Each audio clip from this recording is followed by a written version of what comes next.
Health channel ప్రేక్షకులకు స్వాగతం. ఈరోజు మనం మామిడి తొక్క మంచిదేనా ఈ విషయం గురించి తెలుసుకుందాం. మామిడి పళ్ళను ఇష్టపడని వారు ఉండరు, కానీ చాలామంది మామిడి తొక్కను తినకుండా పడేస్తారు. అయితే ఆ తొక్కలో కూడా పోషకాలు ఉన్నాయని పోషకాహార నిపుణులు చెబుతున్నారు.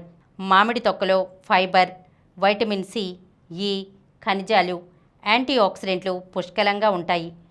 ఫైబర్ జీర్ణ సమస్యలను తగ్గించడంతో పాటు ఆకలిని నియంత్రిస్తుంది. తొక్కలోని కెరోటినాయిడ్లు చర్మాన్ని ఆరోగ్యవంతంగా ఉంచడంలో సహాయపడతాయి. మామిడి తొక్కలోని పాలిఫెనాయిల్స్, కెరోటినాయిడ్స్ వలన గుండె జబ్బుల ప్రమాదాన్ని తగ్గిస్తాయి. మామిడి తొక్క మధుమేహాన్ని నియంత్రించడంలోనూ సహాయపడుతుందని కొన్ని పరిశోధనల్లో తేలింది. మామిడి తొక్కలో ఎన్నో పోషకాలు ఉన్నప్పటికీ దానిని తినడం వలన కొన్ని సమస్యలు వచ్చే అవకాశాలు ఉన్నాయి. మామిడి తొక్కలోని ఉరిషియోల్ వలన కొందరికి చర్మంపై దద్దుర్లు, దురద వంటి సమస్యలు తలెత్తే ప్రమాదం ఉంది. మామిడి తోటల్లో వాడే క్రిమిసంహారక మందుల అవశేషాలు మామిడి తొక్కపై ఉంటాయి. వాటి వలన అనేక అనారోగ్య సమస్యలు తలెత్తుతాయి.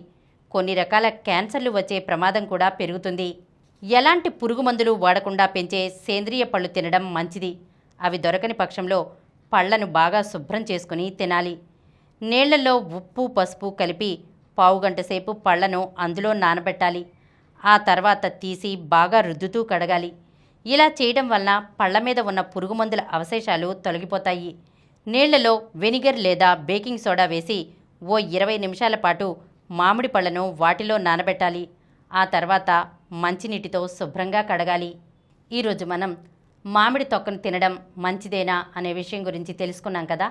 మరొక అంశంతో మళ్ళీ కలుద్దాం. ఈ కార్యక్రమం మీకు ఎంతో నచ్చింది కదా. ఇటువంటి మరిన్ని వీడియోల కోసం అనతి కాలంలోనే 20 కోట్ల వ్యూస్ సాధించిన సమరం ఛానల్ సమర్పించు సమరం హెల్త్ ఛానల్కు సబ్స్క్రైబ్ చేయండి, లైక్ చేయండి, మీ ఫ్రెండ్స్కి షేర్ చేయండి. అలాగే ప్రక్కనున్న గంట సింబల్ని ప్రెస్ చేయడం మర్చిపోకండి.